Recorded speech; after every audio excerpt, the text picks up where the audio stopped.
Assistant Professor, University of Delhi. First of all, I am going to discuss the importance of history in the civil services examination. Actually, civil services examination is a very prestigious examination of India, and it's our responsibility to prepare all the things, all the related materials before appearing in the examination. So first of all, I am going to discuss the syllabus of UPSC. Starts with prelims and later on for mains. Civil सेवा परीक्षा की तैयारी में आप सबका स्वागत है। मैं Kumar Nalin, assistant professor, university of Delhi, आपको आज के इस वेबिनार में इस विषय पर मार्गदर्शन देंगे कि इतिहास विषय से किस प्रकार तैयारी किया जाए। सिविल सेवा परीक्षा भारत की एक बहुत ही प्रतिष्ठित सेवा है और इस सेवा में शामिल होना एक बहुत ही बड़ी प्रतिष्ठा की बात है।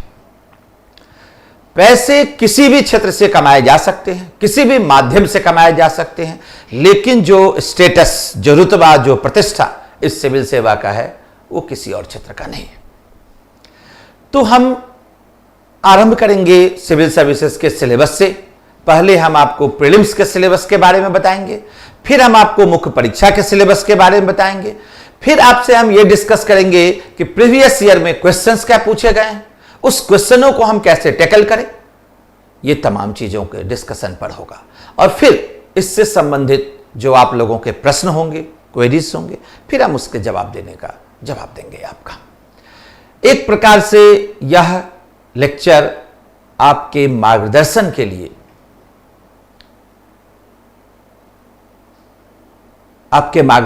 लिए, आज के दिन यह निर्धारित किया गया है ताकि आप इस SuperProfs.com से आप मार्गदर्शन ले सकें। www.SuperProfs.com यह वेबसाइट हमारा उन छात्रों के लिए है जो किसी कारण समुचित मार्गदर्शन, इफेक्टिव गाइडेंस नहीं ले पा रहे हैं और भारत के किसी भी क्षेत्र में हो और भारत से बाहर भी हो तो वो इससे मार्गदर्शन ले सकते हैं। तो हम आरंभ करते हैं सिलेबस से। पहले यह देखिए कि सिलेबस हमारा क्या है।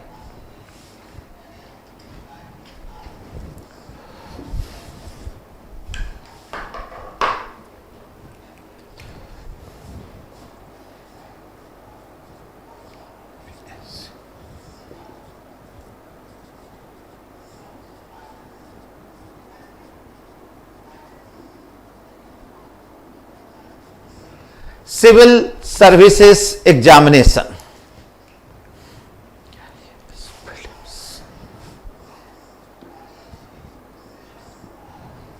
IAS,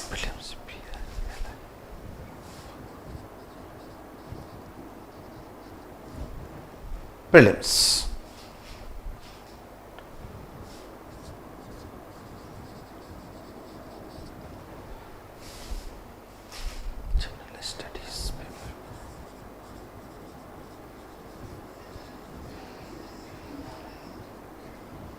general studies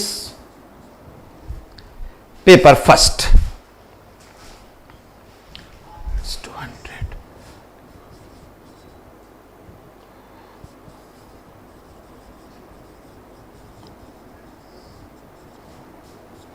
maximum marks 200,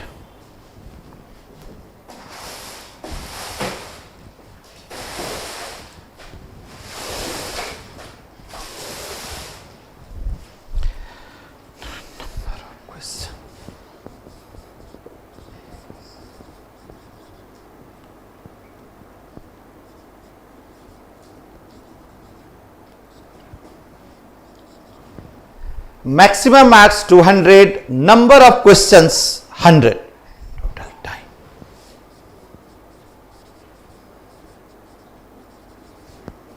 total time 180 minutes, that is 2 hours.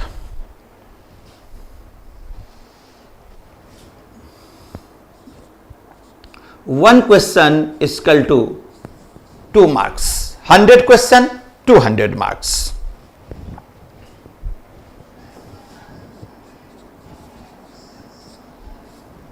Topic first.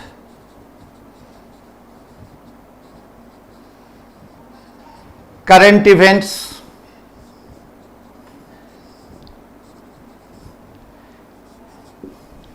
Second topic, second one, history.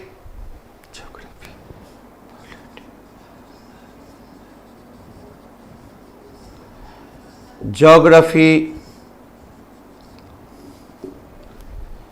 polity,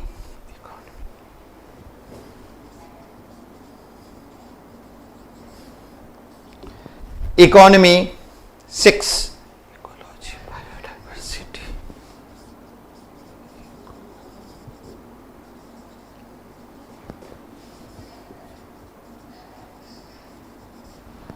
ecology, biodiversity and climate change.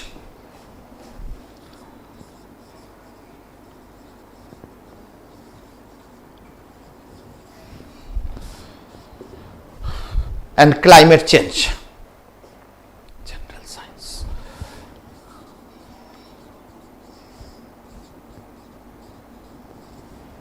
And general science. So you have to study 7 topics in paper first. Current events, history, geography, polity, economy, ecology, biodiversity and climate change and general science.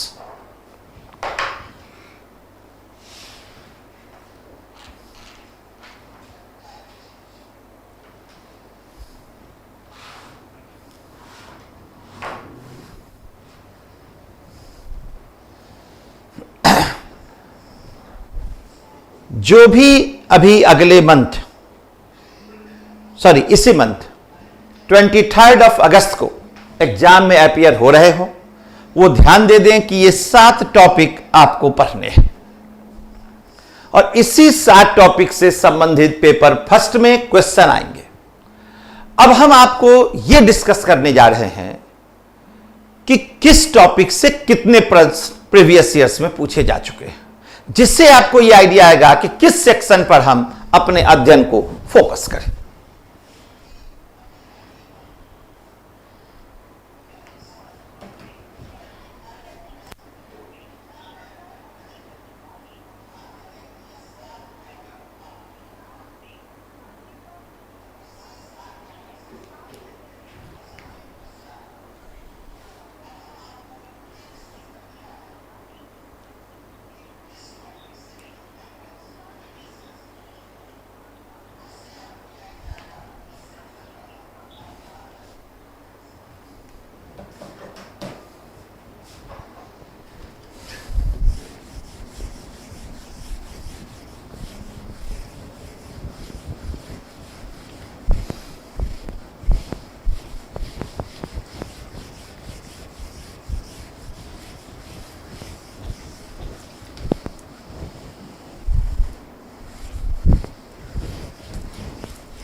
History of India, first of all, previous year's question.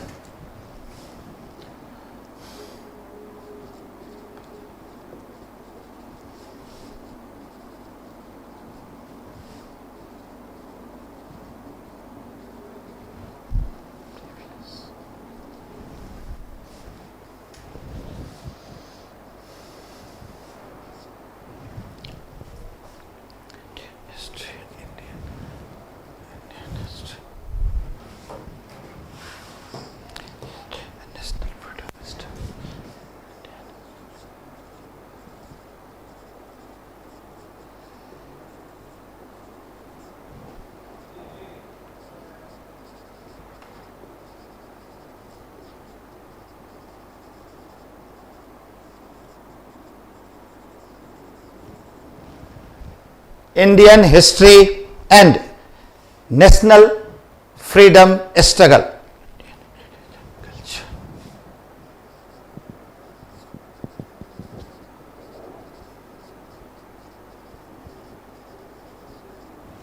Indian heritage and culture. Third, geography.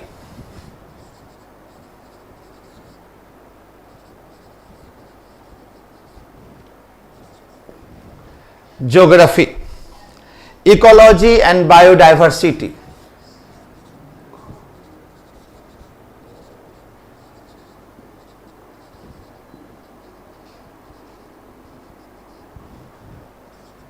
Ecology and biodiversity.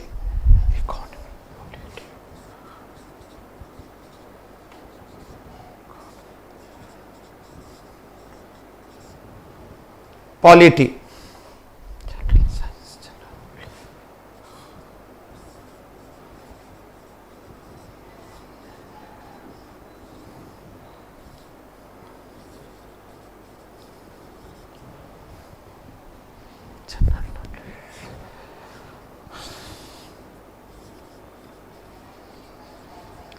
General knowledge and miscellaneous.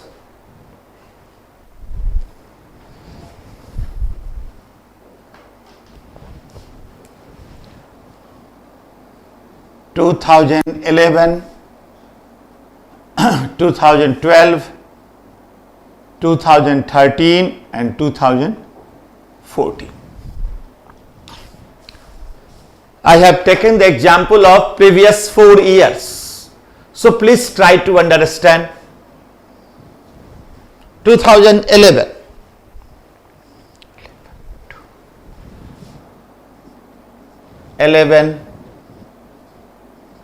To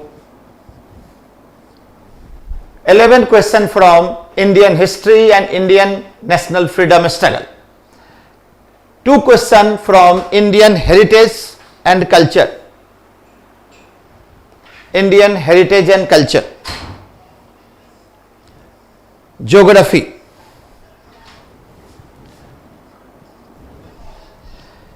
Sixteen question.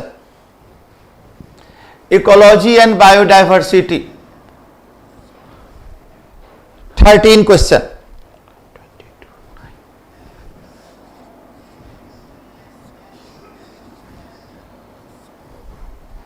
9 from polity. 6, 7, 6. And miscellaneous 4. Total 100 question.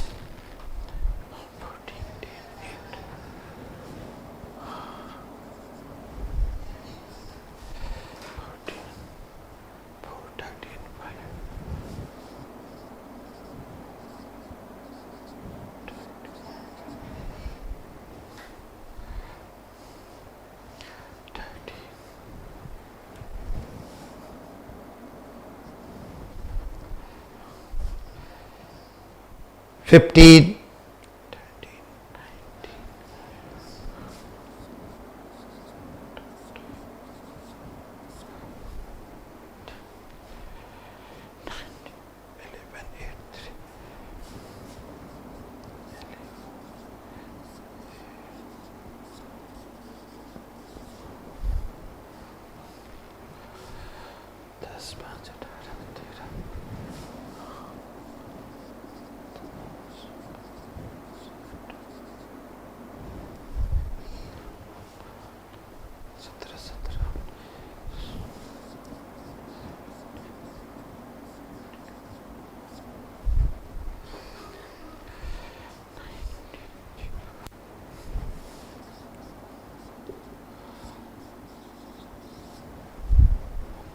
question. 11.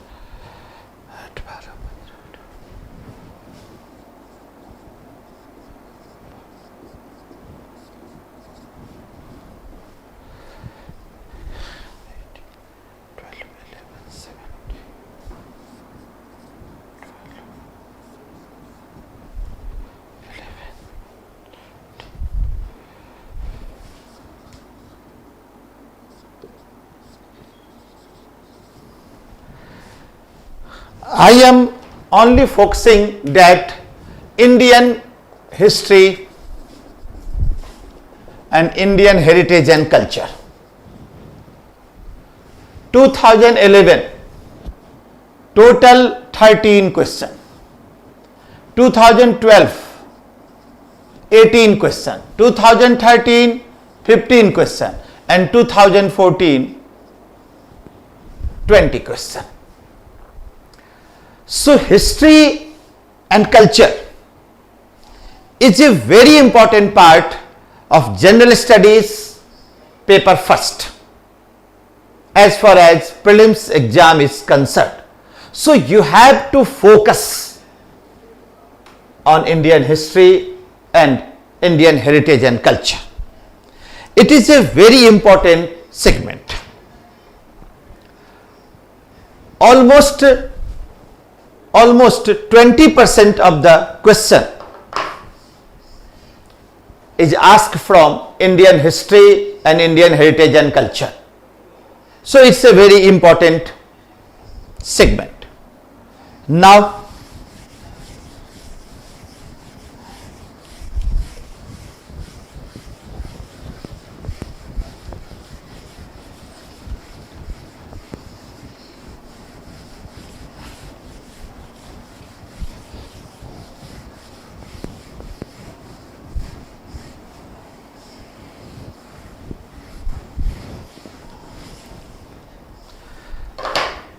I am going to discuss the main examination. IAS.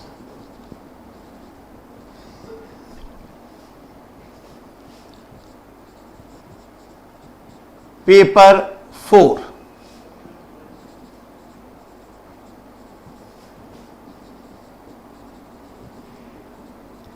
General studies first.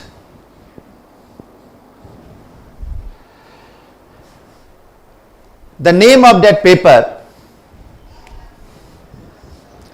is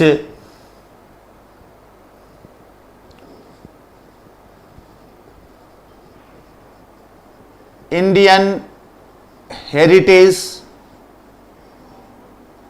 and Culture.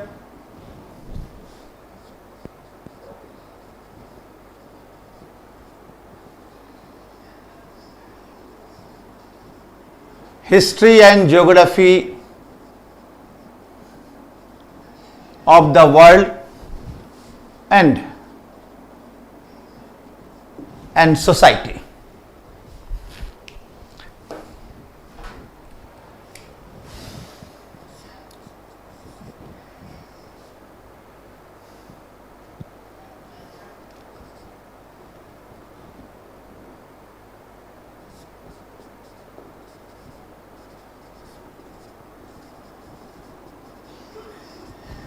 So segment A, we have history and culture.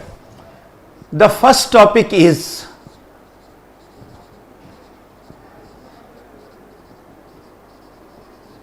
Indian heritage and culture.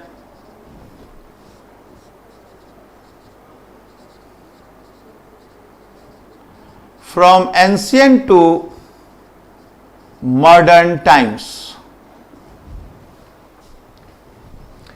The second topic is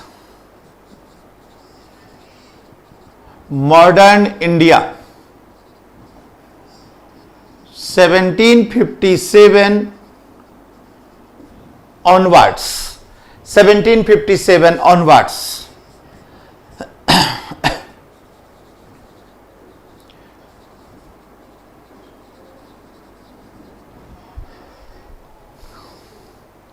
The next topic is freedom struggle,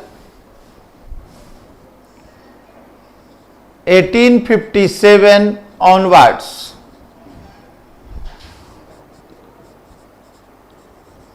Post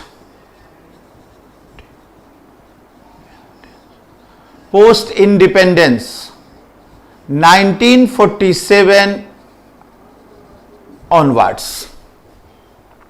Post independence 1947 onwards. And modern world history,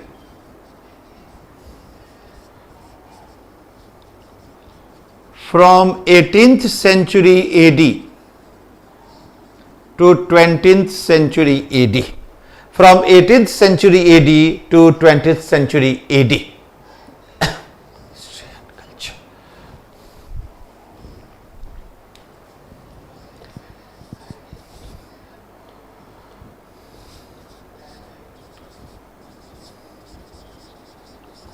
Social issues, and C, geography.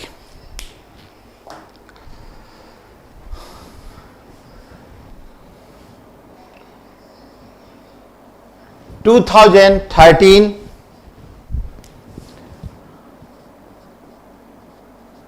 and 2014, according to the new syllabus, only 2 examinations were held.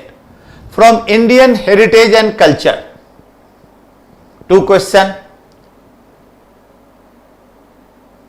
Modern India, 1 question. Freedom struggle, 3 questions. Post independence, 4 questions from post independence, and 4 questions from modern world history.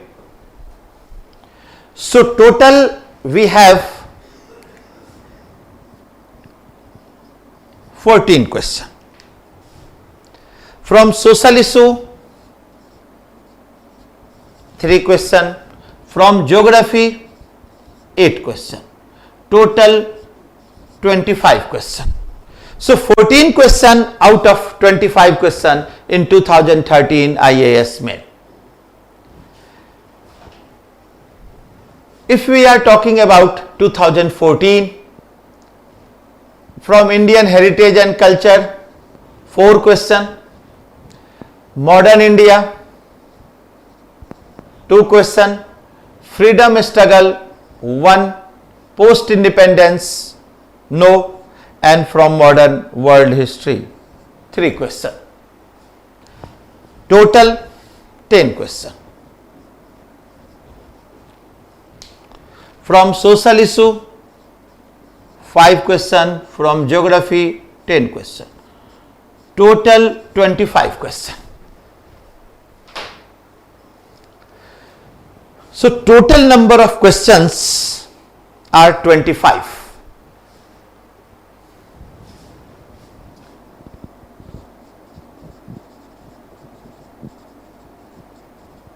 Total marks 250. Total questions 25. Total time 180 minutes. And total words. In 2013,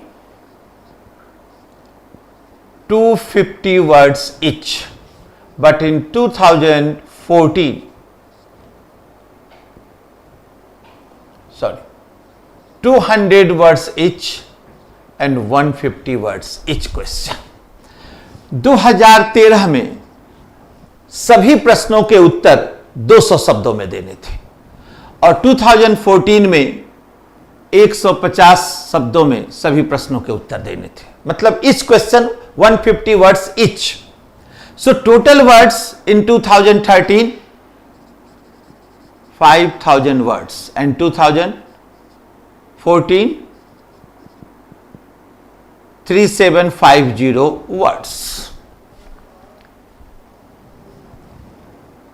If you deduct the 5 minutes for official formalities, so actually you have to utilize 175 minutes only. So question per minute, 25 question by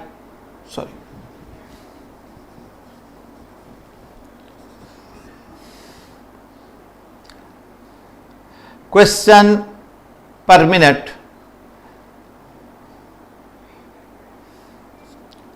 175 minutes by 25 question, that is 7 minutes per question. And another thing,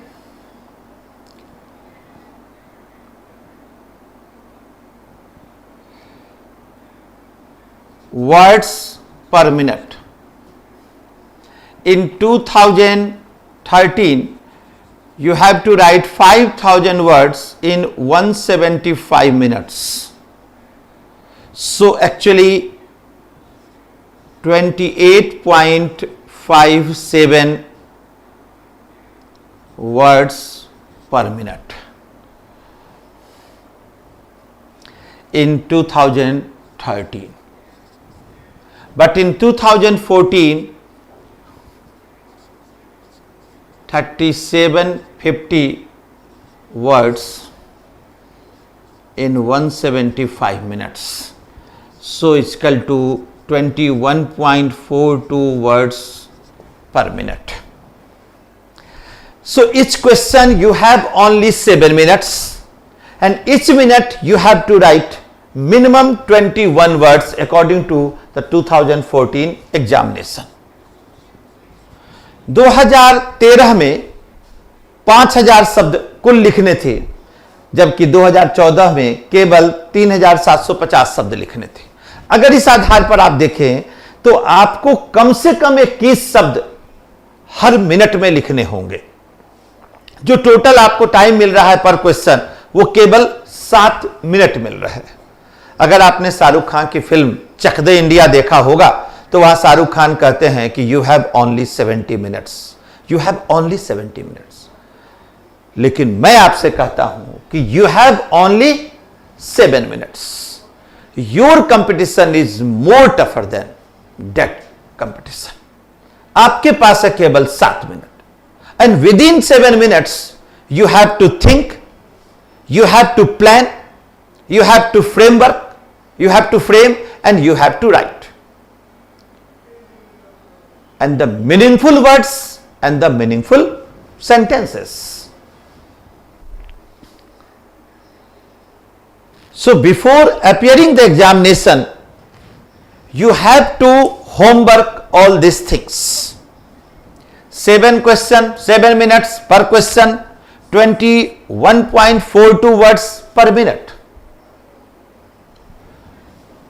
Total time 180, practically 175 minutes. Total question 25, total marks 250. जहां तक इतिहास विषय का प्रश्न है तो आप यह देखें कि इतिहास विषय में 14 प्रश्न और 2014 में 10 प्रश्न आए. आपको फोकस करना है कि हिस्ट्री में किस किस टॉपिक को करें. तो आप यहां देखिए, इसमें 5 टॉपिक हमारे सिलेबस में मेंशन है. एक तो भारत की परंपरा, विरासत और संस्कृति में, जिसमें 2 प्रश्न आए हैं, फिर बाद में 4 प्रश्न आए. Modern India, freedom struggle, post independence and modern world history.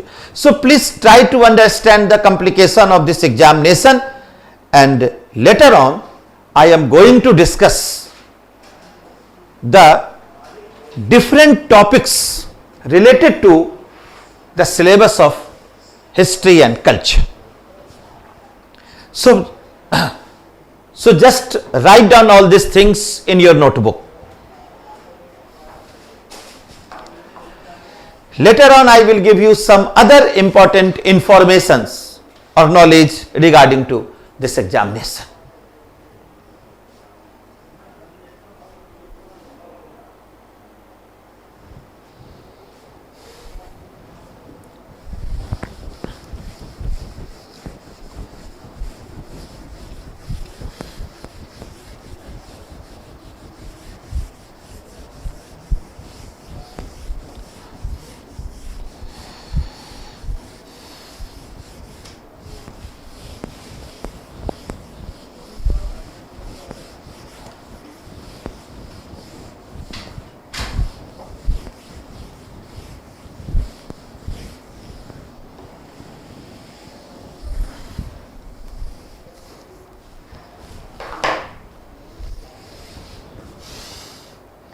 इसमें हमारा पहला टॉपिक था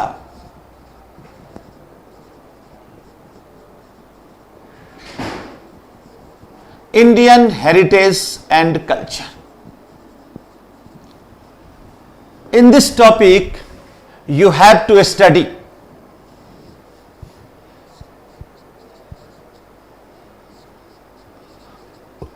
art forms, that is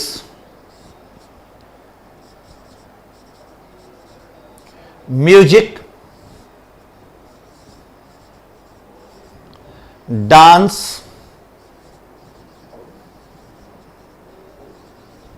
painting,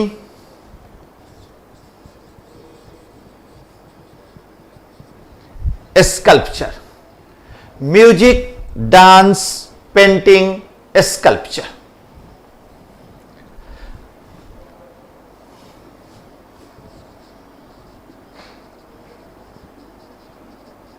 Literature.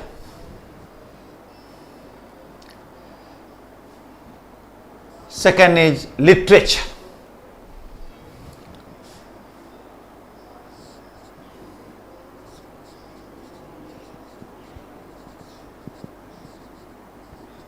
Foreign literature and Indian literature.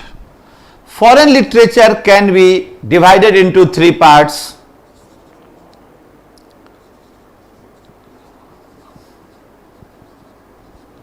Greek and Roman literature,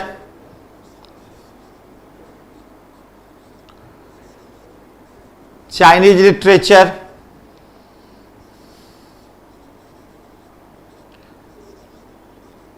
Arabic literature. Indian literature can be divided into two parts: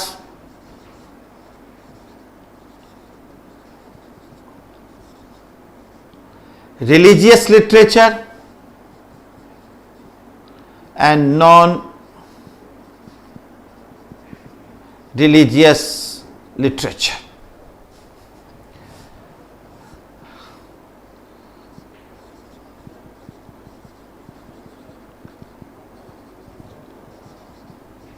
Brahmanical literature,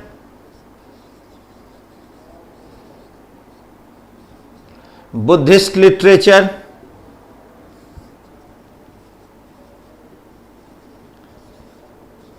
Jaina literature. Brahmanical literature also divided into two parts. It can be divided: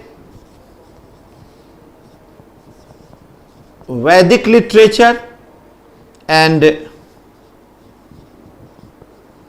post-Vedic literature. The third important segment was architecture.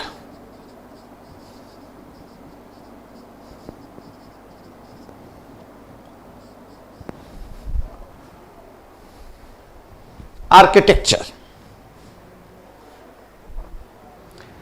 In this topic, it can be divided into three parts: ancient Indian architecture,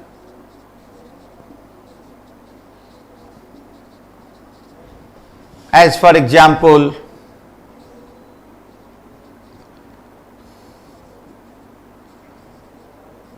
cave architecture,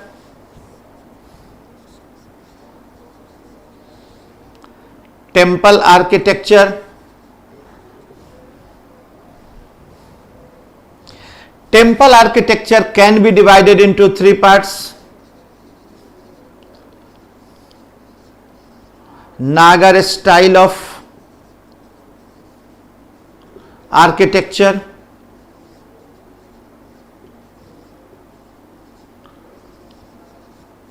Dravidian style of architecture, Besar style of architecture.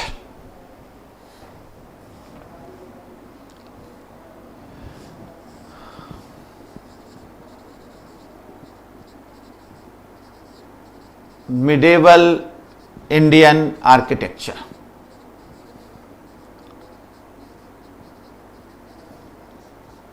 Medieval Indian architecture is known as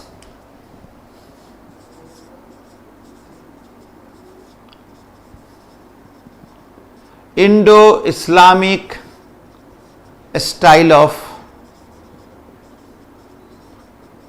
architecture. Indo-Islamic style of architecture. And third one,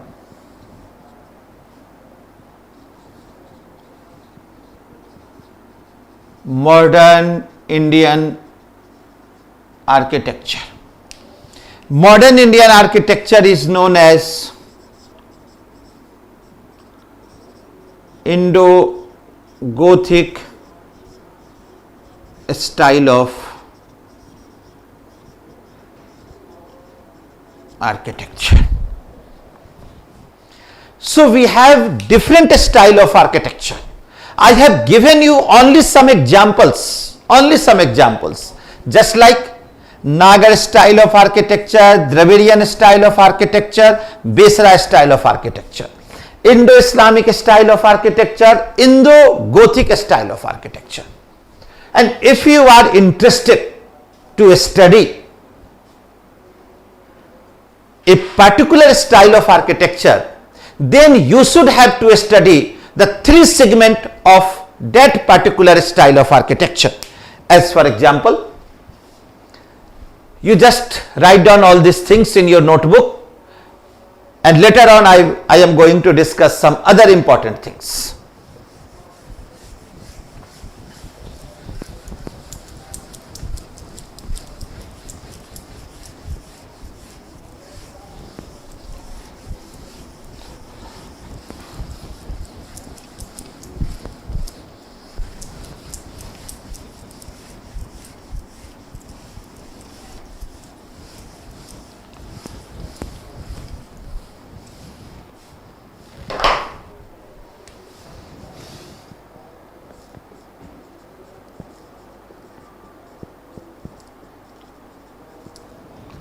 Architecture.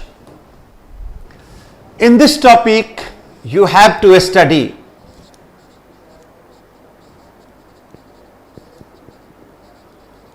constructional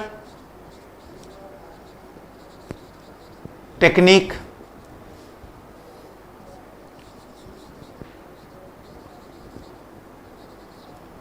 building material,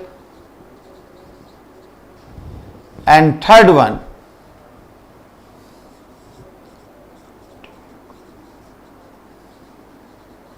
decorational technique. So if you are interested to study any style of architecture, then you should have to study the three segment of that particular style of architecture, that is constructional technique, building material, and decorational technique. As for example, Indo-Islamic style of architecture. Firstly, you have to study the constructional technique, that is arc, dome, minar, squinches, stalactite pendentives. So you have to know, otherwise you cannot understand the constructional technique of Indo-Islamic style of architecture. Building material like sandstone, marble, and what were the connecting element of the red sandstone and the marbles. So you should have to know. And third important segment is decorational technique. In the Indo-Islamic style of architecture, we have so many types of decorational technique like calligraphy, geometrical designs, floral technique, that is also known as arabesque in Arabian language, arabesque, Petra Deora. So we have so many types of decorational technique. So it is very important to understand all these things, because Indian heritage and culture is a very important topic as far as prelims and as far as mains. So you have to focus your study on Indian heritage and culture.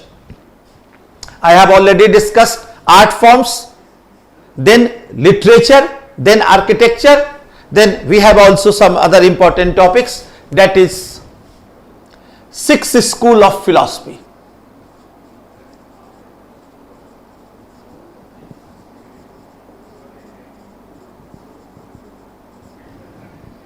Sixth school of philosophy. Sixth school of philosophy is popularly known as Sad Darshan. Sad Darshan. Actually, in Indian philosophy, we have 9 types of philosophy, and it is broadly divided into 2 parts: the Astic philosophy and the Nastic philosophy. Astic Darshan and Nastic Darshan. Within the Astic philosophy, we have Sad Darshan, Nyay, Vaisesik, Sankhya, Yoga, Mimamsa and Vedanta. Nyay, Vaisesik, Sankhya, Yoga, Mimamsa and Vedanta.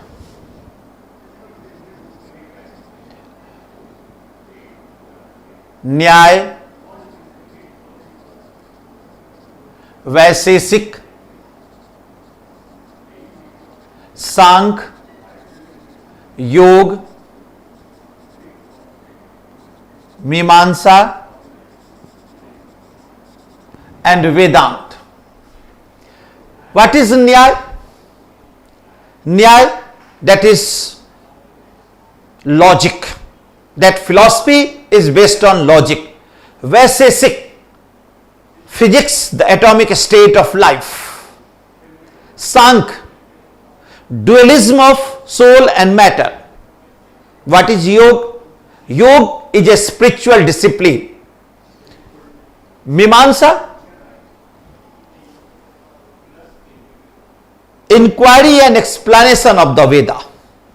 And Vedanta, the end of Veda, doctrine based on Upanishadic philosophy. Doctrine based on Upanishadic philosophy. So 6th school of philosophy. And also we have 3 other philosophy: Buddhist philosophy, Jaina philosophy and Charvak philosophy. Buddhist philosophy, Jaina philosophy and Charvak philosophy. Actually, Charvak philosophy is based on materialistic, it is also known as materialistic philosophy. Apart from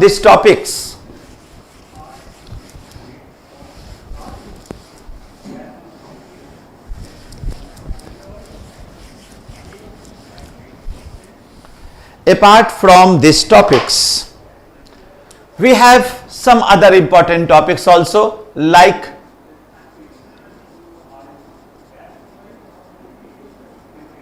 Bhakti movement and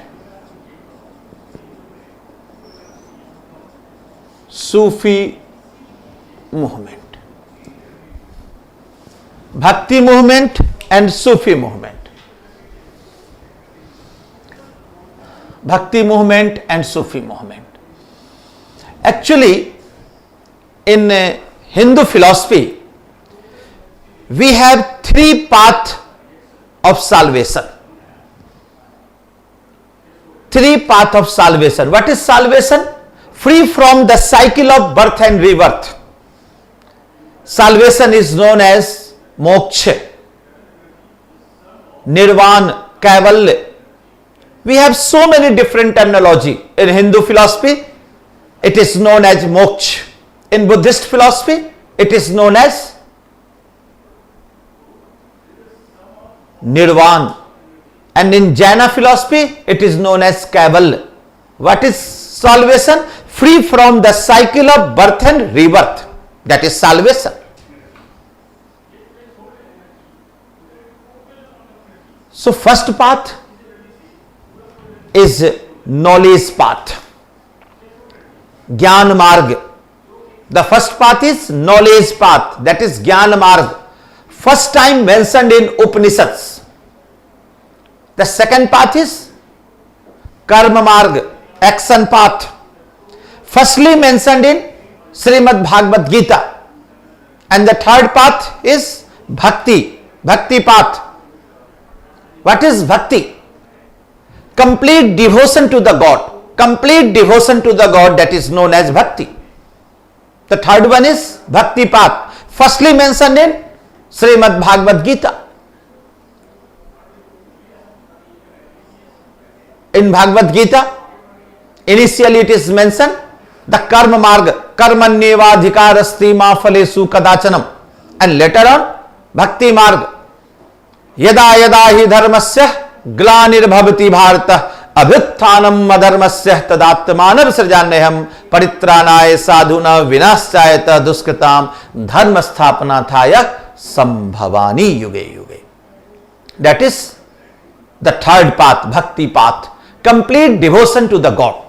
So Bhakti emerged firstly in the North India, but the Bhakti movement started from the South India by the Alwar and Nayanar sons. By the Alwar and Nayanar sons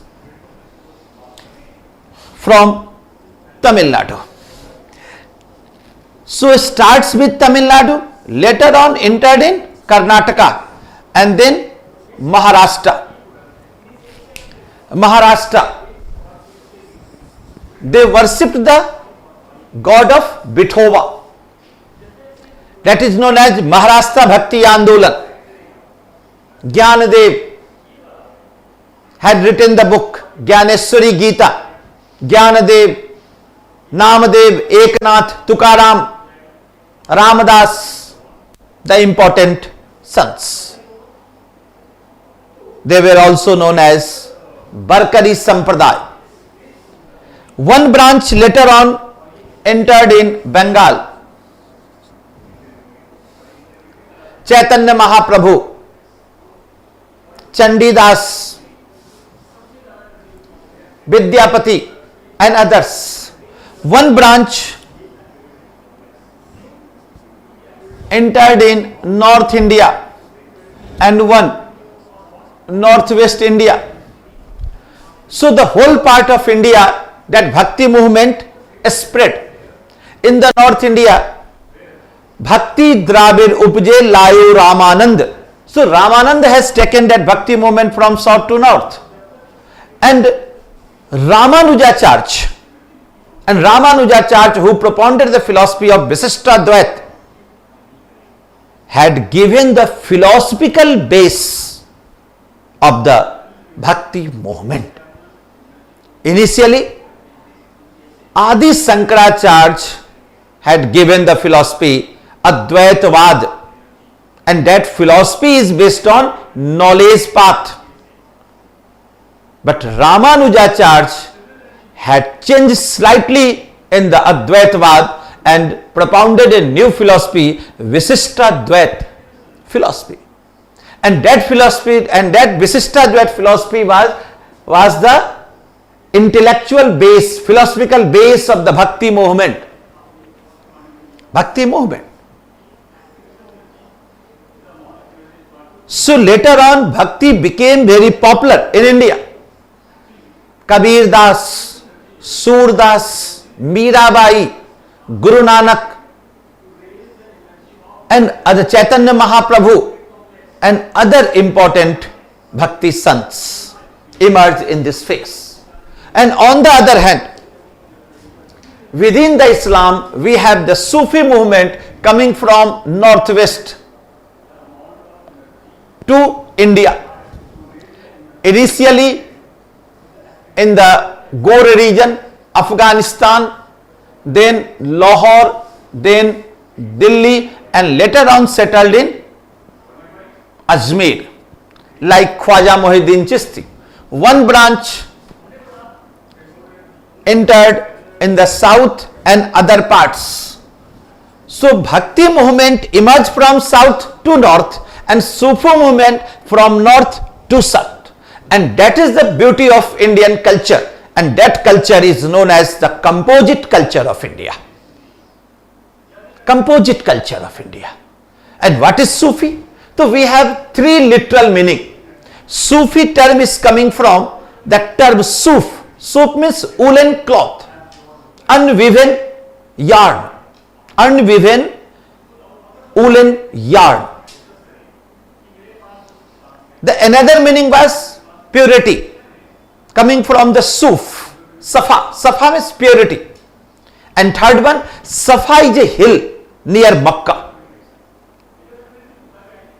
So all the important sons of that movement, they were wearing the woolen cloth, living a pure life, and meditation, and doing meditation on the Sufi Safa hills. That's why this movement is known as Sufi movement. In the Sufi movement, we have so many types of terminology, and it's your responsibility, and it's your responsibility, and it's the very important phenomena if you are interested to know the Sufi movement for the civil services examination. So you have to know some specific terminology. Then hakikat, marg, tarika, peer, mursid, sheikh, murid, wali, khankah. What is khankah? Khankah, a ashram. In the Arab region, it was known as Ribant, but in Persian region, it is known as Khankah, means ashram.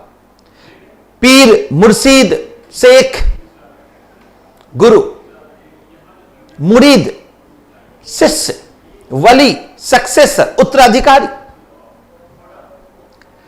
So you have to know certain terminology. And what is Sufi? Later on, Sufism, actually within the Islam, we have two type of philosophy. Two type of philosophy. First one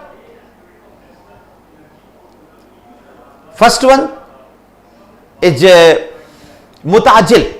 The first one is Mutajil and second one is Tasawwuf. Mutajil, logical philosophy, followed by the religious class of Islam, that is the Mullah class. And second one, Tasawwuf, mysticism, followed by the Sufism.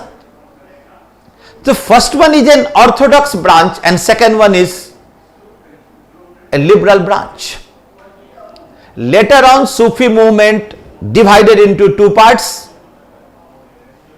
Basara and Besara. Basara means who followed Shariat, Basara. Besara, not followed Shariat. In India, only Basara branch entered in India, and later on that branch further divided into so many parts, and that parts were known as Silsila. As for example, Chishti Silsila, the most popular Silsila of India, Chishti Silsila. The important sons were Khwaja Muhyiddin Chishti, Nizamuddin Auliya,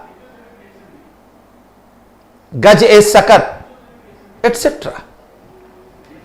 Chishti Silsila, Suhrawardi Silsila, Firdausi Silsila, Naqshbandi Silsila, Qadri Silsila, Rishi Silsila, and others, etc.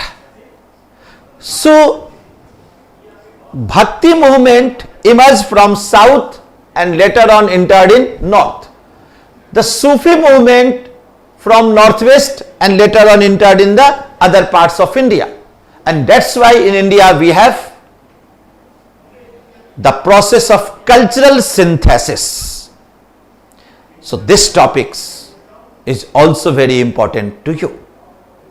Previous years Sufi movement is already asked. So later on, now Bhakti movement is very important for you. So you have to understand all these things. So within the culture, we have so many things to study. So you have, it's your responsibility, it's your duty to understand all these phenomena.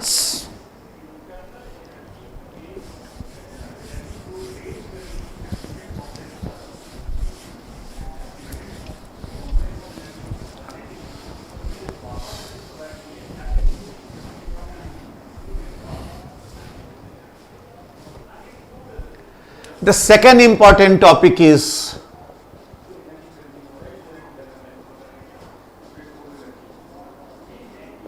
modern India,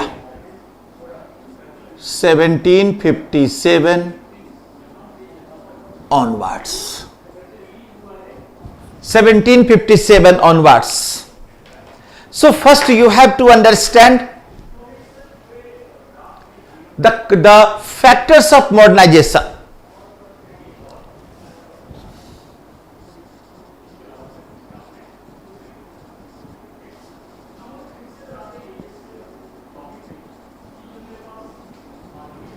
First one, new vision, new idea, new value system,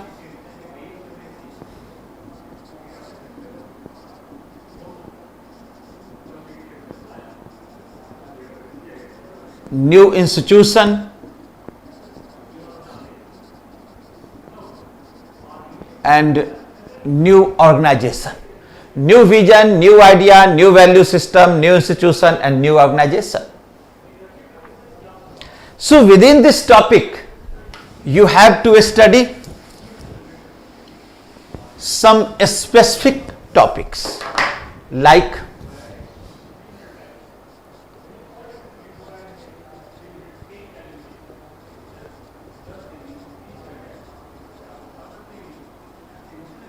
British paramountcy over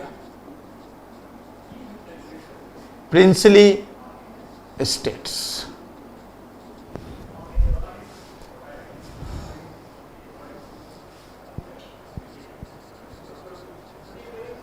Phase first, 1757 to 1765. Company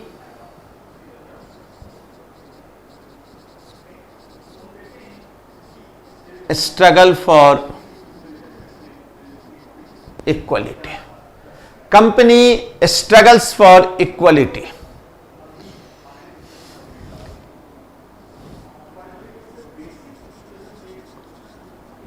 Phase 2, 1765 to 1830.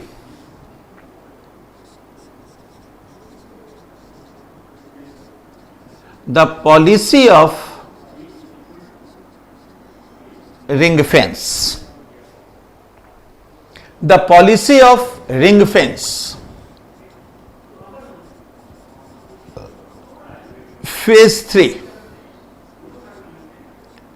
from 1853 to 1858. The policy of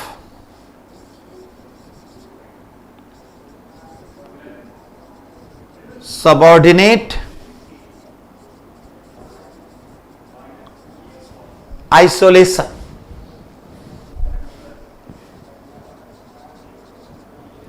Phase 4th, 1858 to 1935.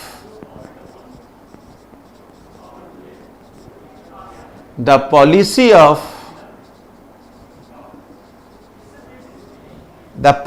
of subordinate union.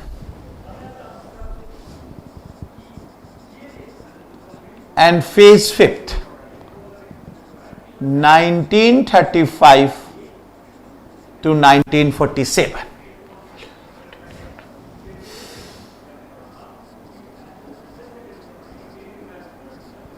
The policy of equal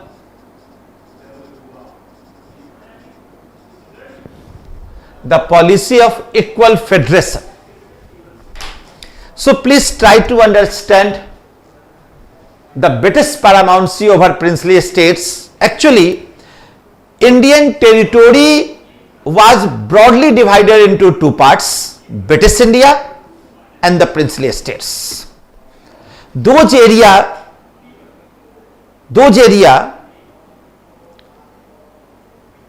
which directly controlled by the British company, that areas is known as British India, and that areas that is indirectly controlled by the British company, that is known as princely states.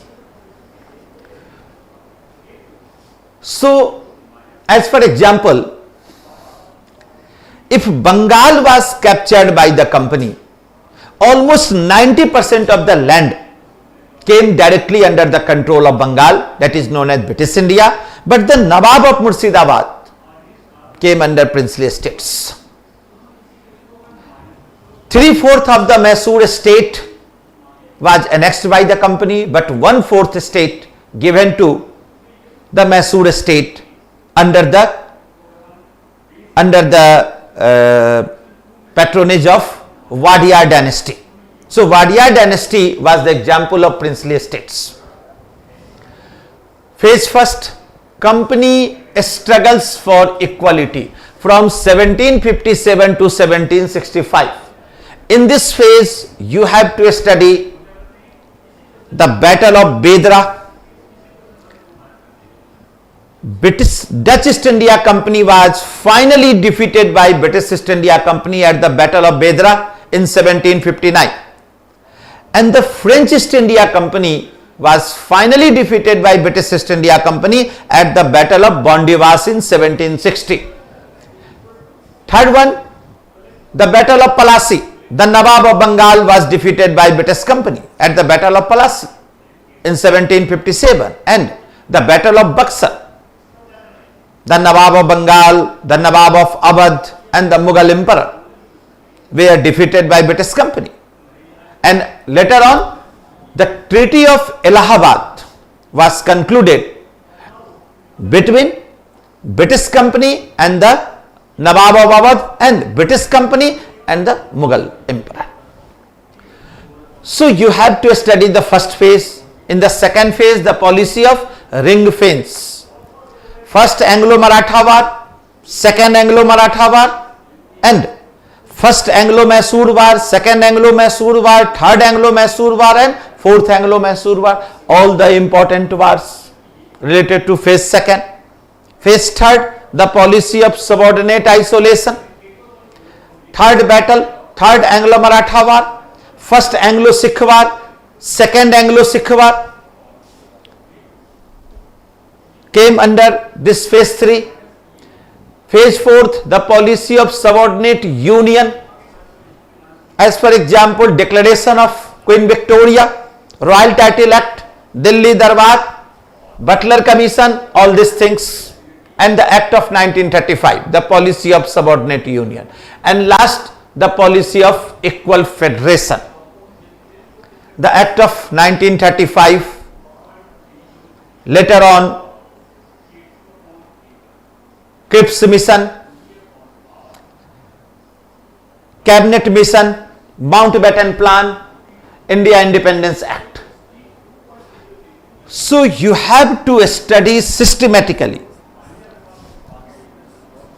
the policy of different policies. Company struggles for equality, the policy of ring fence, the policy of subordinate isolation, the policy of subordinate union, and the policy of equal federation.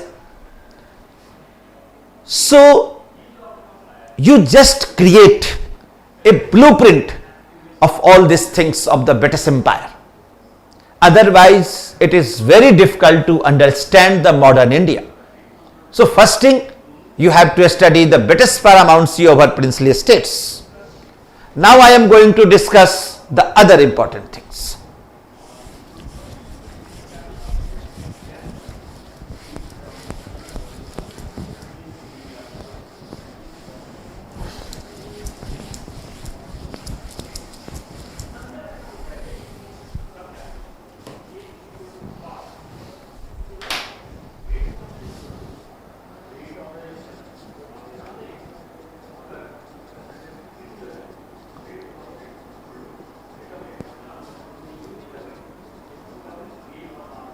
British administrative policy. British administrative policy.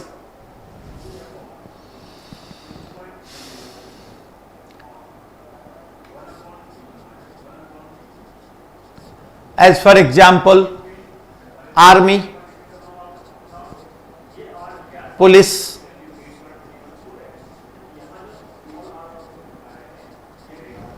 civil services,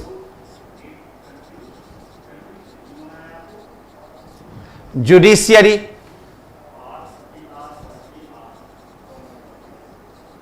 education.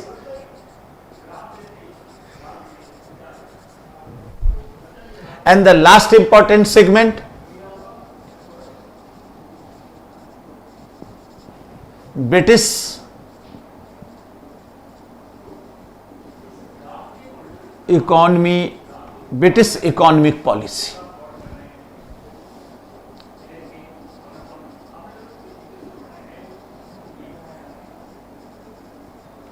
Drain of wealth,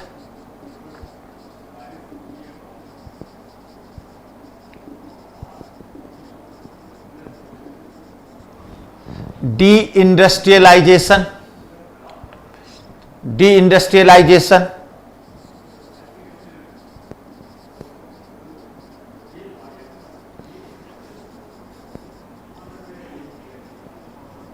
land revenue settlement,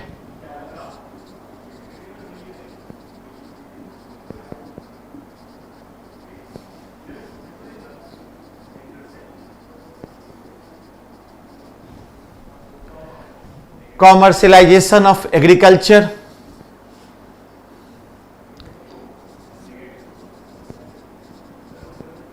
impact of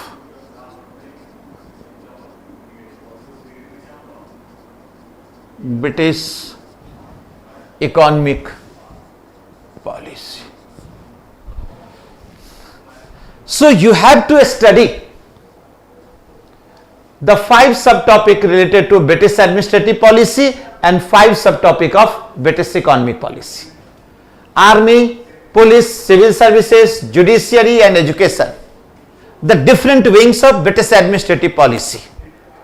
And British economic policy, drain of wealth, deindustrialization, land revenue settlement, commercialization of agriculture and impact of British economic policy.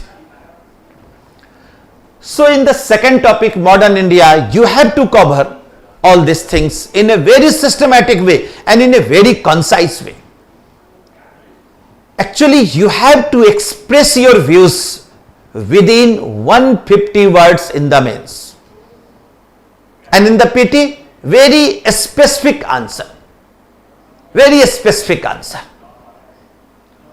And only the SuperProfs.com is in position to give you all the study materials related to civil services examination in a very mannered way, in a very systematic way, in a very scientific way. So I think it's a good opportunity for those who are interested to prepare the civil services examination, and also those persons who are interested to know the Indian history, world history, Indian heritage and culture, and different aspects of history. So try to understand the phenomena of Indian history, because it is very necessary to understand all these things in a very systematic way. And if you have any problem, you just ask me, and also you can observe the different videos already launched by the SuperProfs, and I think it is a very useful, beneficial for you. The second topic. Now I am going to discuss the third important topic of history.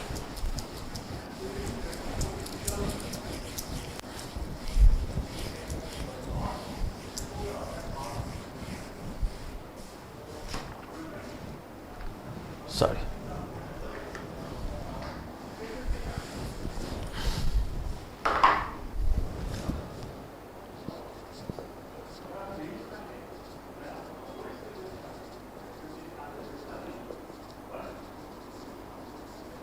Freedom struggle 1857 onwards.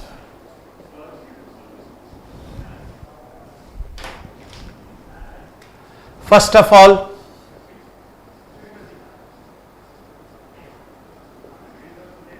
reaction of the Indian mind. Reaction of the Indian mind.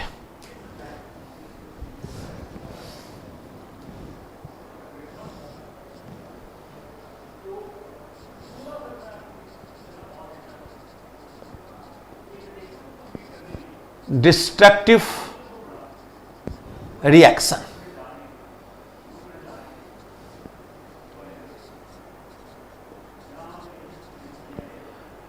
Tribal revolts,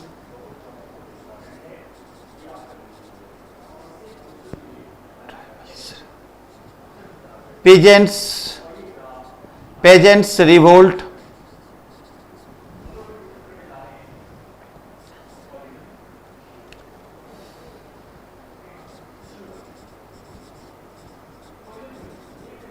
the revolt of 1857.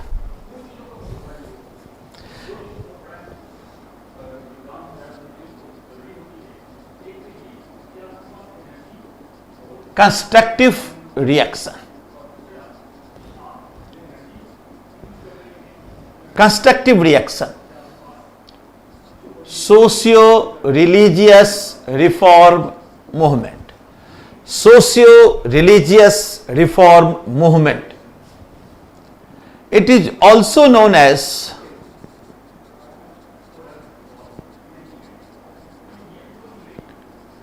cultural awakening, and it is also known as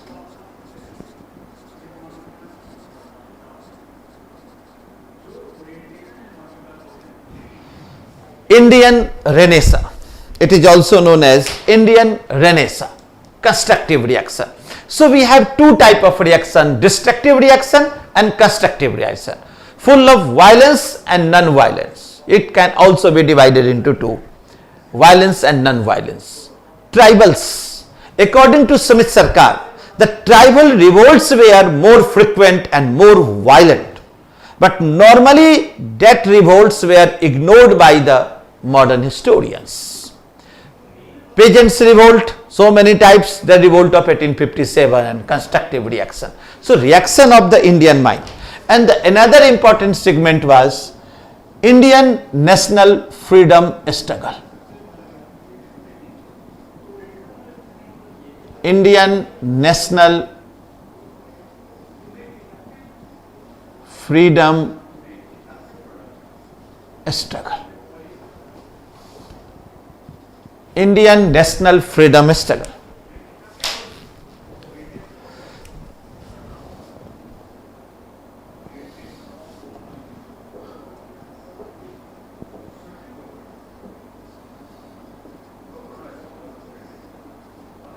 Freedom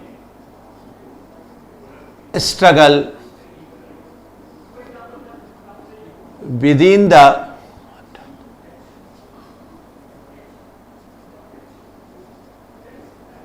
under the banner of INC, and freedom struggle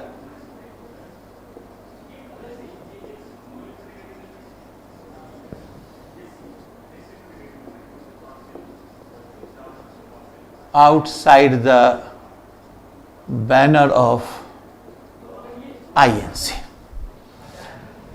In this phase, we have non-cooperation movement, civil disobedient movement, quit India movement, etc.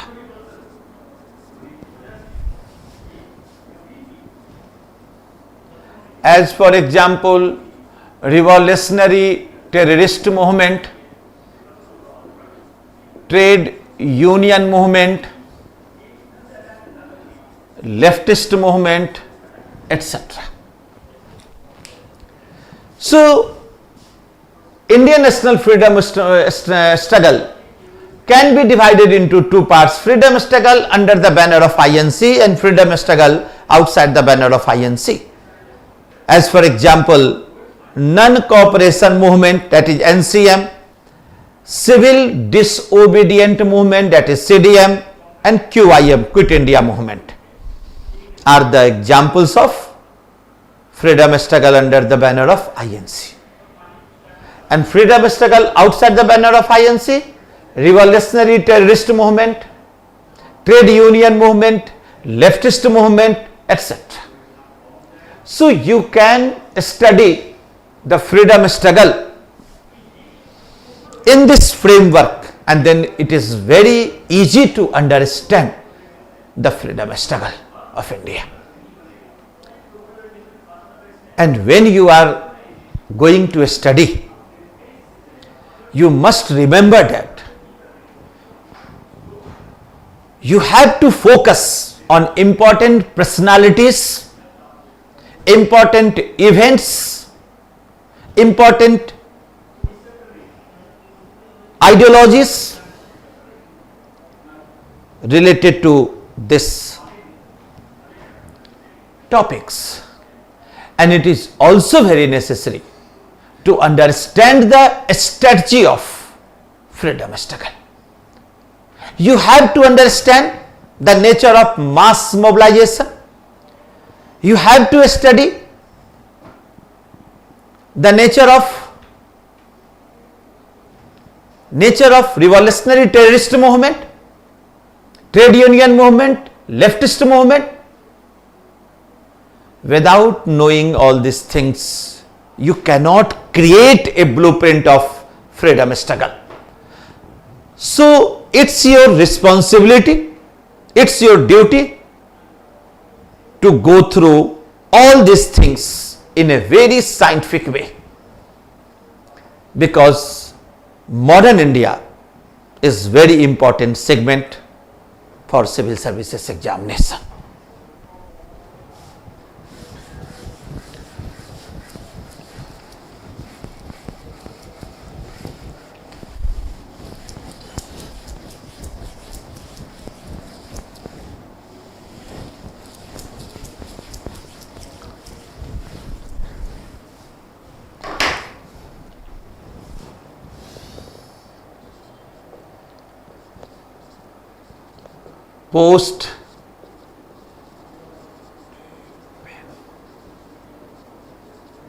Post independence 1947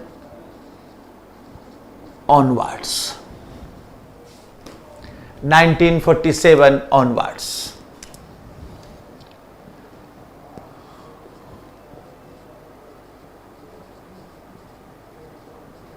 Problems related to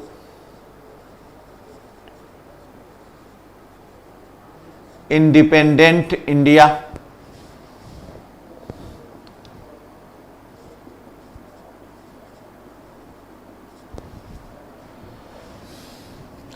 economic model,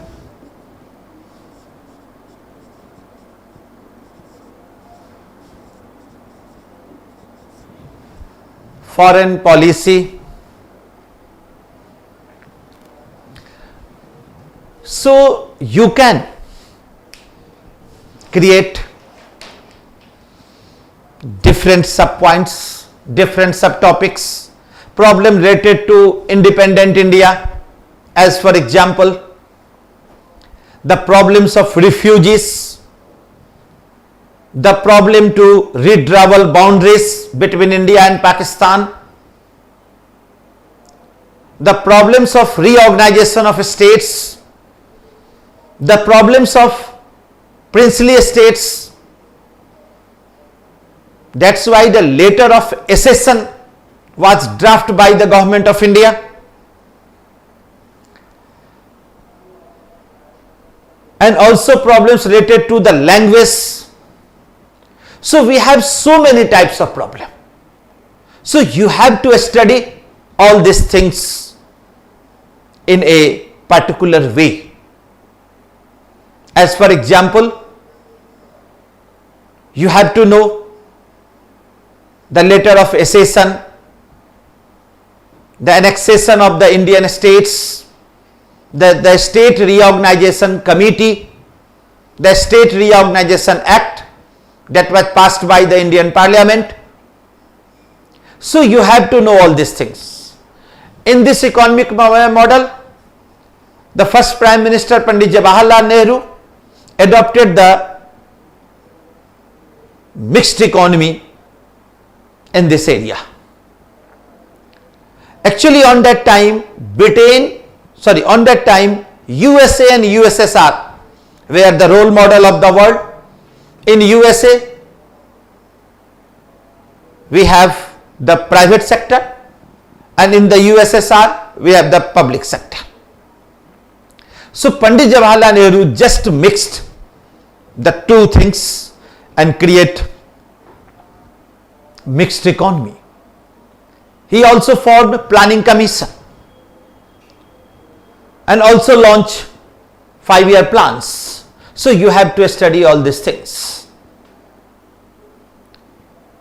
Within the foreign policy, after the Second World War, the world was just divided into two parts, Western Bloc and the Eastern Bloc. Western Bloc is a group of capitalistic countries and Eastern Bloc was a group of socialistic countries. USA was the leader of Western Bloc and USSR was the leader of Eastern Bloc, and the tension between that two blocs were known as the Cold War. Cold War was not an actual war, but it was a strategical war. It was a diplomatic war. It was a mental war, a strategic war, diplomatic war. So in this phase, Pandit Jawaharlal Nehru, the first Prime Minister of India, adopted the policy of non-aligned movement, started non-aligned movement with the help of some other important leaders of the world like Fidel Castro of Yugoslavia.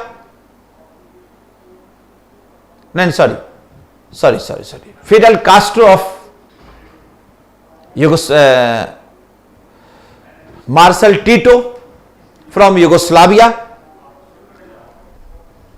Dr. Sukarno from Indonesia, Colonel Nasir from Egypt, etc. So, non-aligned movement was an important component of foreign policy, Indian foreign policy, and till today we are continuing all these things. Another thing, disarmament, because development is more important than militarism. The third one, peaceful coexistence, that is the part of Panchasheel. the fifth point of pencil, peaceful coexistence. The peaceful usage of atomic power. Also the membership of Commonwealth. These were the guiding lines of foreign policy. So you have to know all these things of India's foreign policy. So it is better to understand all these phenomena for civil services examination. And if you are in position to understand all these things, then it is very easy to understand the IR, international relation, and also the world history. And the last but not the least, the most important aspects is modern world history.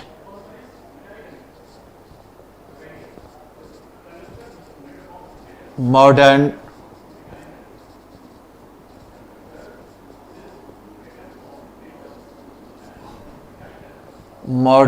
world history.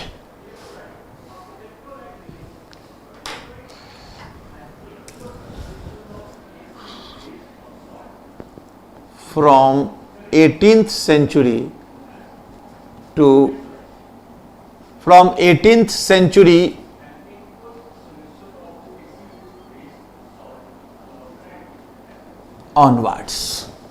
From 18th century onwards. From 18th century onwards. In this phase, actually world history can be divided into three parts: ancient world history, medieval world history, and modern world history. So ancient Indian history and medieval Indian history are not the part of our syllabus, so we have to study only the modern world history. For the better understanding, you can make a very beautiful chart.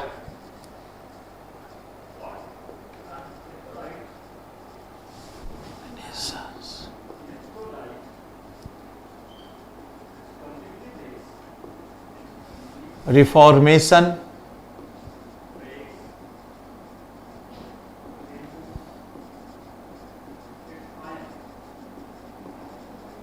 commercial revolution,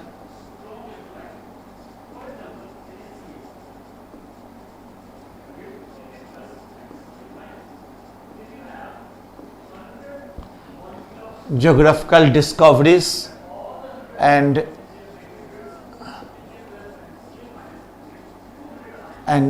nation states.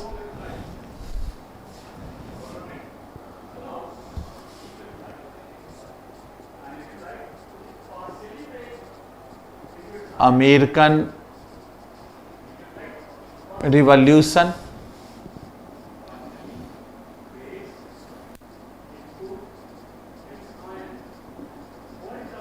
Industrial Revolution,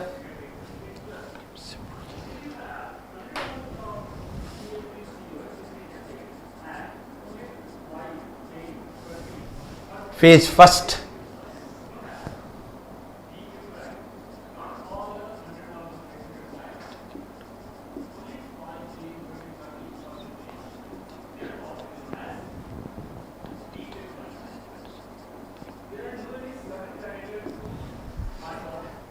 sorry.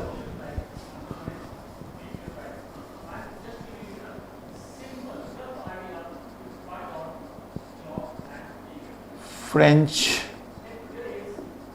Revolution.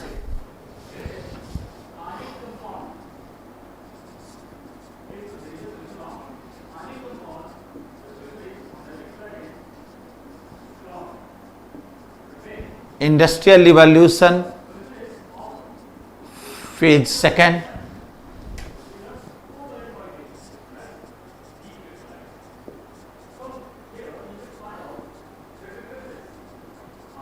American Civil War,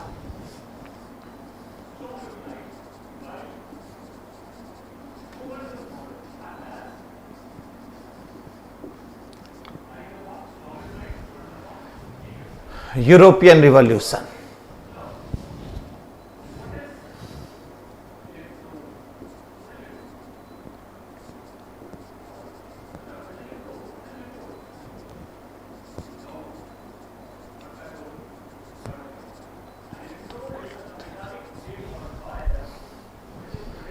Unification of Germany and Italy.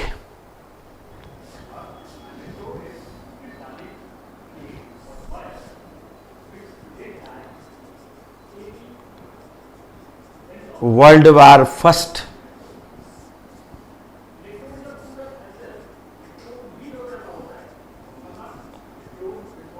Russian Revolution. Great Economic Depression and New Deal policy.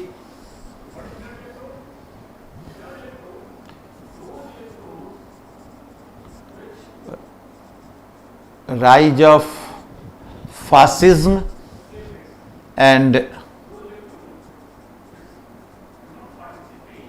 World War First and the World War First.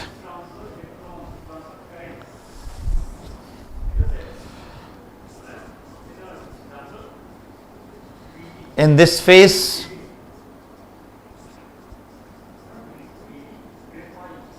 Cold War,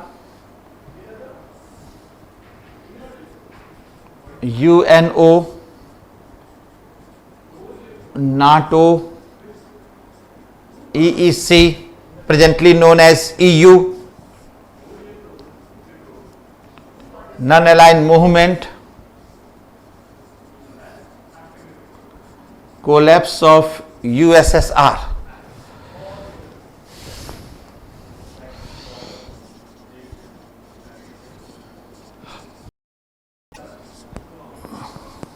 globalization.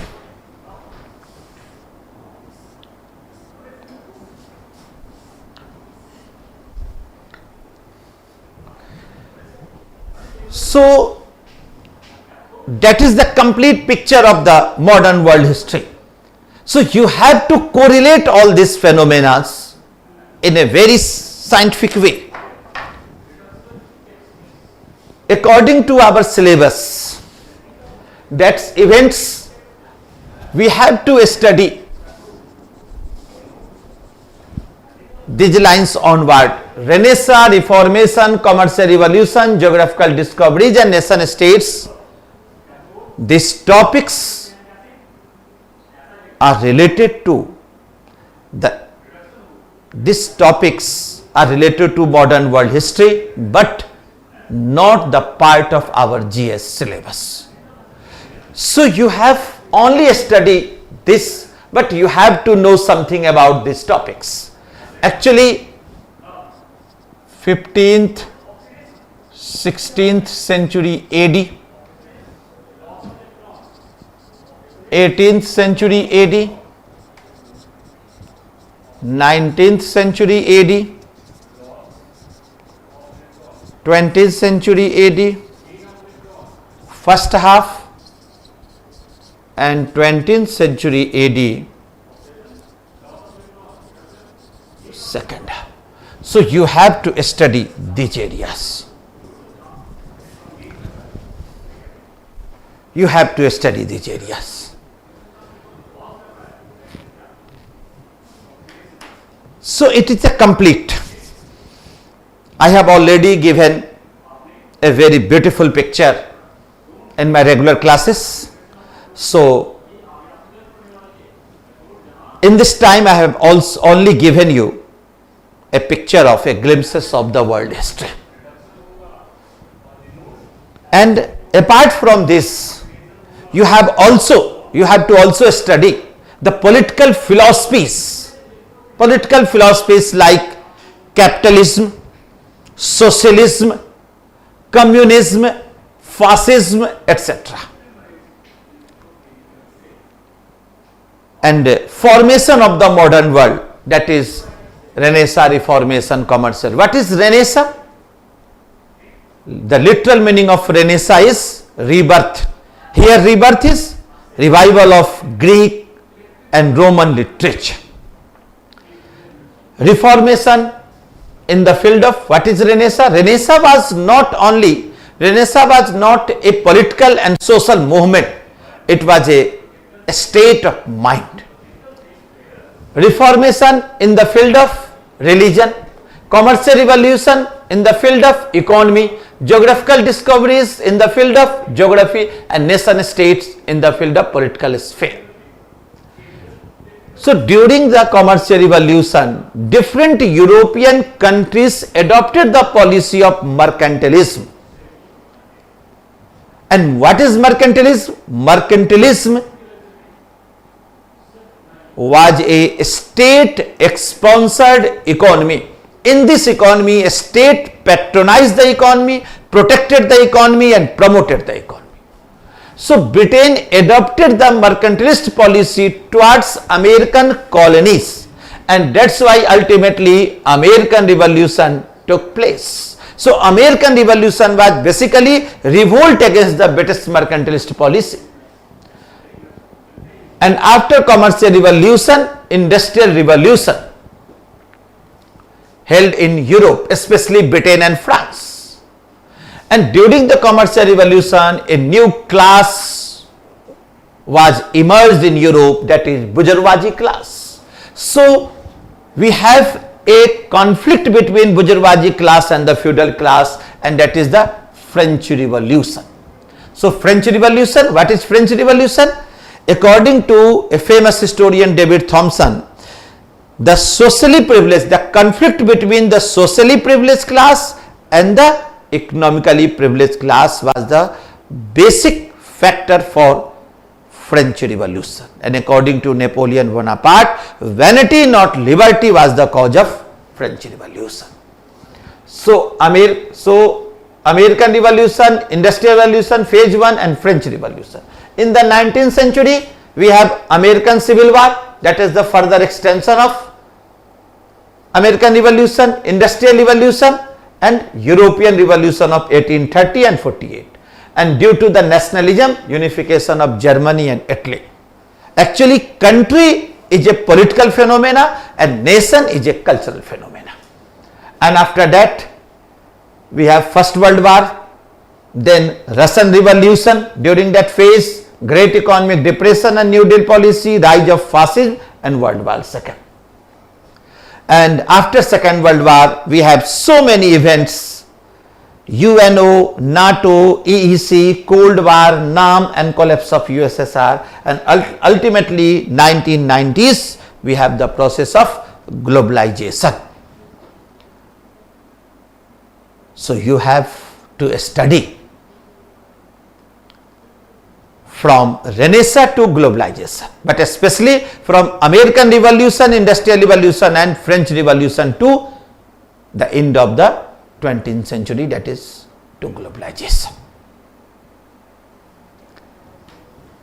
And now I am going to discuss the two other parts that is not directly related to the mains examination, but very useful in the prelims, that is ancient Indian history and medieval Indian history.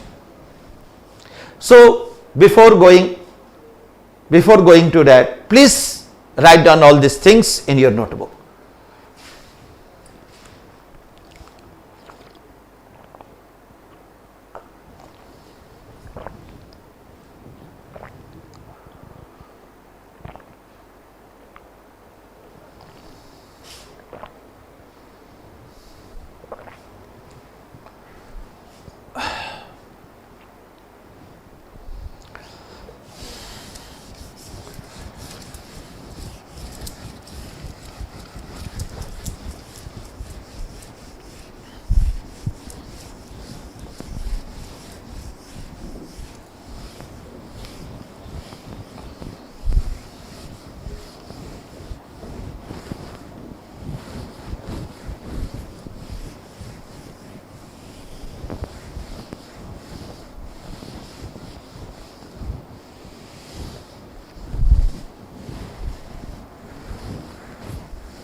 Ancient Indian history.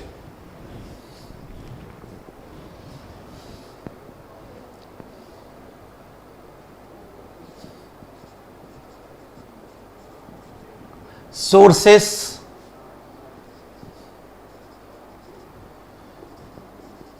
then Stone Age,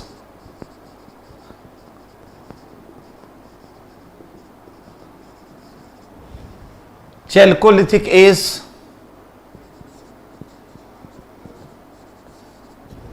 Iron Age,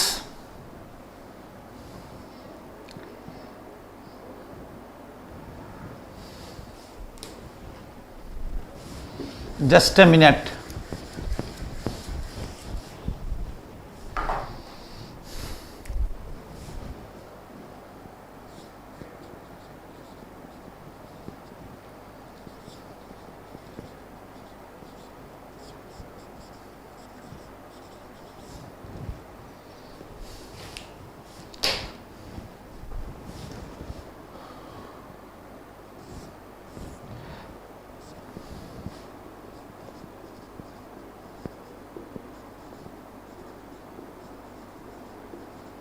Prehistorical period,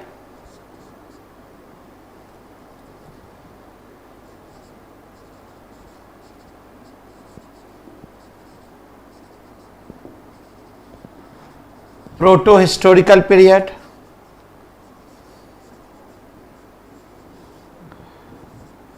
and historical period.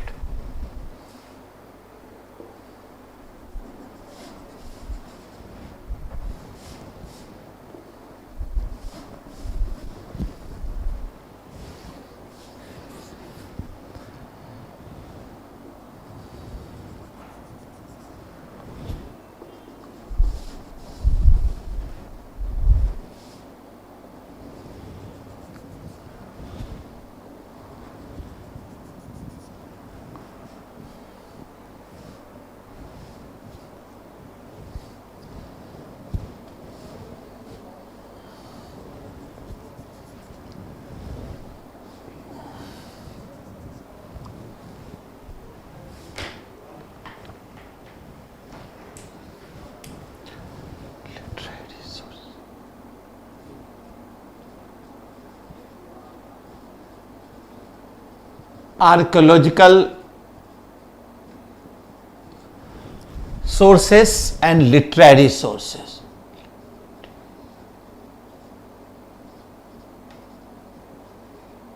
Actually, sources can be divided into two parts: archaeological sources and literary sources.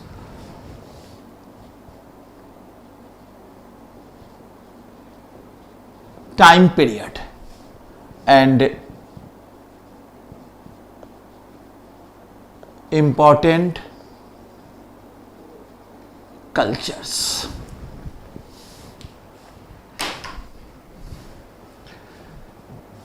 Archaeological sources, in that phase we have the archaeological sources but not the literary sources. In the very initial phase of the humankind, they were not in position to write. That phase is known as prehistorical period. And when the human being were in position to write, that phase is known as historical period. But when Harappan culture came in light, then a new question came. How can we place the Harappan culture and the Vedic culture in that framework? So historians and scholars created a new phase, that is proto-historical period. Proto-historical period. Archaeological sources but something doubtful regarding literary sources. In the Harappan phase, they were in position to write. We have the evidence of a script, but we are not in position to decipher the Harappan script. And the Vedic people created the Veda, but they were not in position to write. So, prehistorical period, historical period. Time frame from 5 lakhs BC to 3500 BC. From 3500 BC to 600 BC, and from 600 BC to 750 AD. An important culture.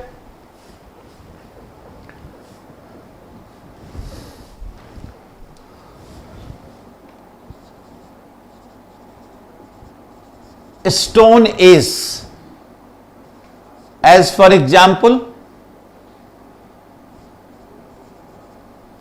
Sohan culture, Narmada culture,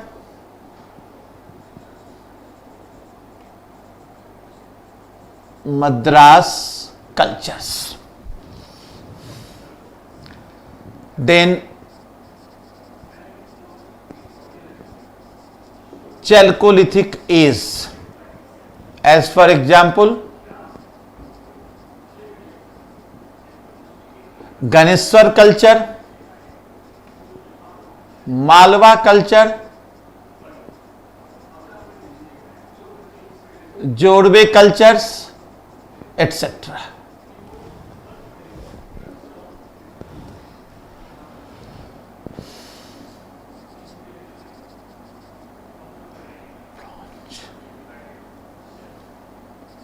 Bronze Age. Bronze Age, as for example,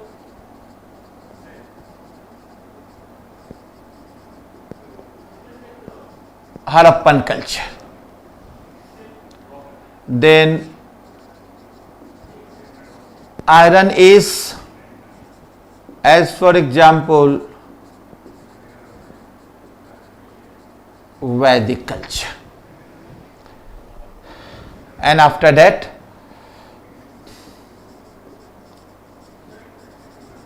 Advanced Iron Age,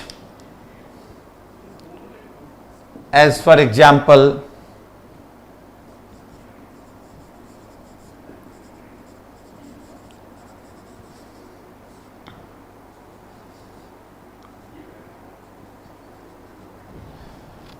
Mahajanpad culture,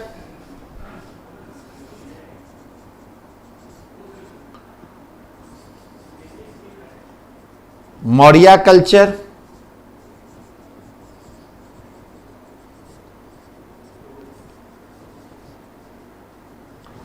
Post-Mauryan culture,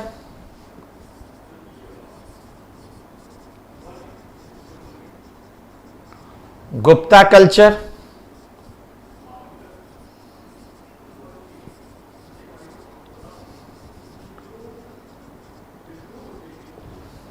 Post-Gupta culture, etc.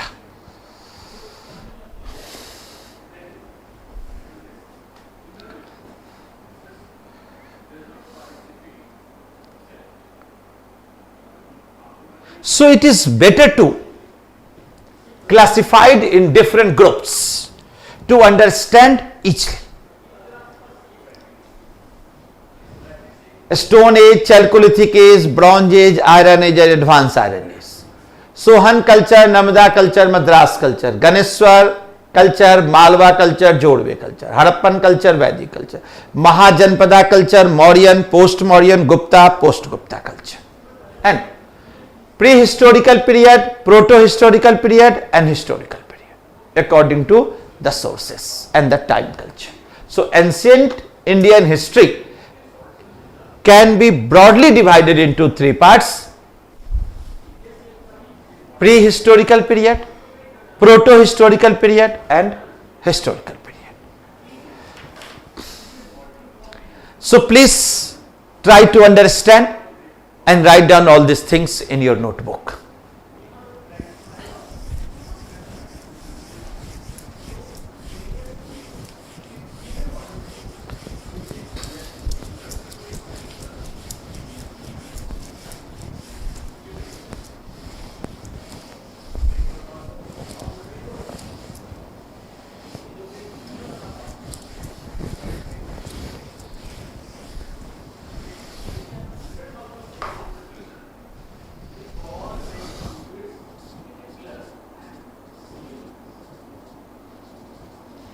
medieval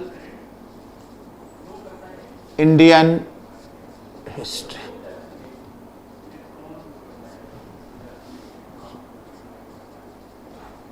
AD to 1757 AD.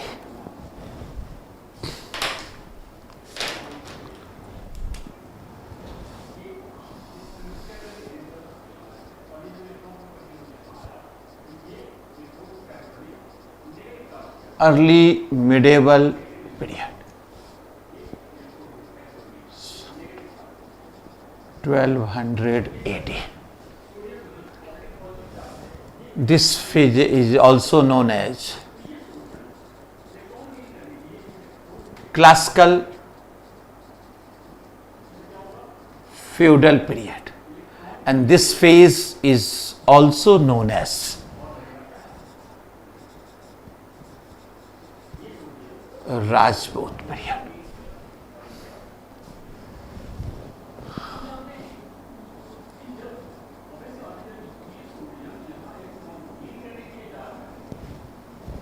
Later medieval period, 1200 to 1757 AD.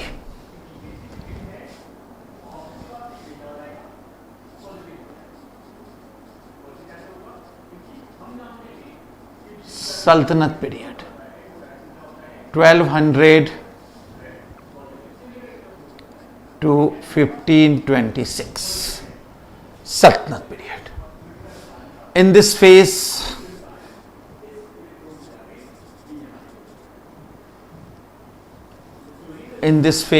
we have so many dynasties life. Slave dynasty,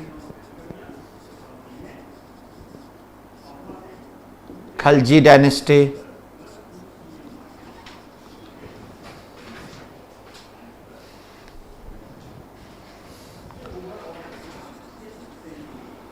Tughlaq dynasty, Sayyid dynasty, and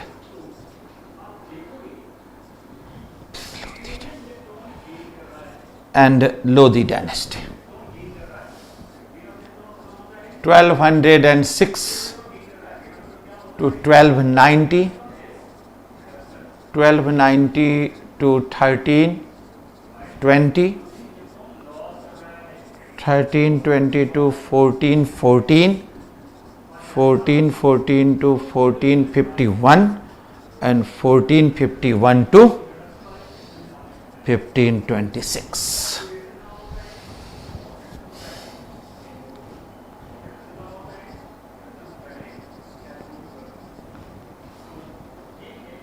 और Mughal period और dynasty 1526 to 1757/1858.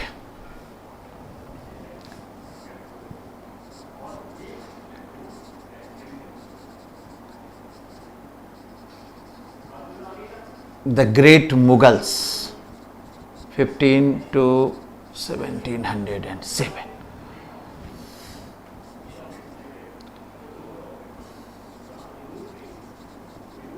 Babur, Humayun, Akbar, Jahangir, Shahjahan, Aurangzeb. 1526 to 1530, 1530 to 40, and 1555 to 56 Akbar. 1556 to 1605, 1605 to 1627, and 1627 to 1658, 1658 to 1707. The Great Mughals and the later Mughals, 1717 to 1858. 11 kings. And between that, we have also another dynasty, that is Suri dynasty, 1540 to 1555. Sher Shah Suri, Islam Shah Suri, and Sikandar Shah Suri. So please understand all these things in a very specific matter.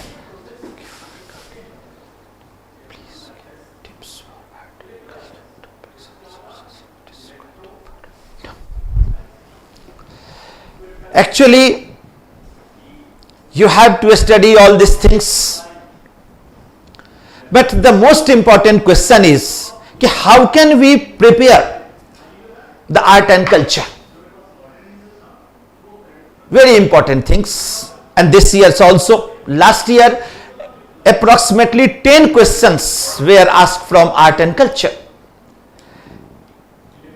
But I am sorry to say, we don't have any specific books and specific study material for the requirement of civil services. So it is better to go through all the basics NCERT's book, and it is also some NBT, National Book Trust, has published some books related to art and culture. You can go through, and also some books published by IGNO. And our website www.SuperProfs.com has also provided some study material regarding to art and culture, and completely a lecture is already delivered for that. So you can do all these things. So please try to understand all these things, and best of luck for you.